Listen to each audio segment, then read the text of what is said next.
Il faut me demander la parole. Bon, oui. C'est bon ?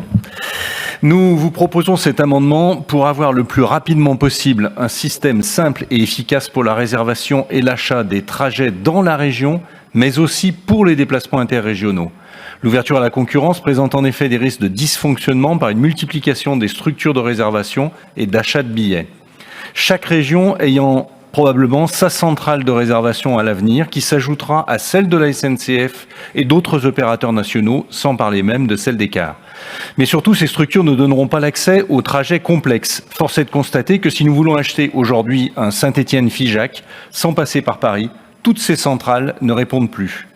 Cette situation, issue de la mise en concurrence, pourrait donc accroître la complexité pour les usagers, puisque chaque région devrait avoir sa délégation de service pour la vente des voyages et tickets, en plus des structures déjà existantes, dont celle de l'opérateur historique.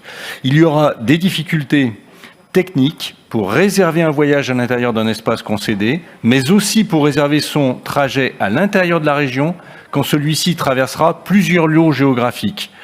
Sans même parler des réservations pour des trajets entre régions, comme j'ai cité un exemple, certaines centrales de réservation de ce type existent presque sur Internet, en France et à l'étranger. Force est de constater qu'elles n'arrivent pas à répondre à ces demandes.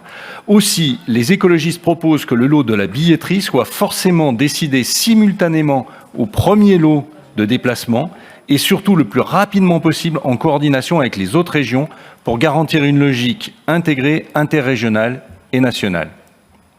Merci beaucoup. Il y a un sous-amendement sur votre amendement.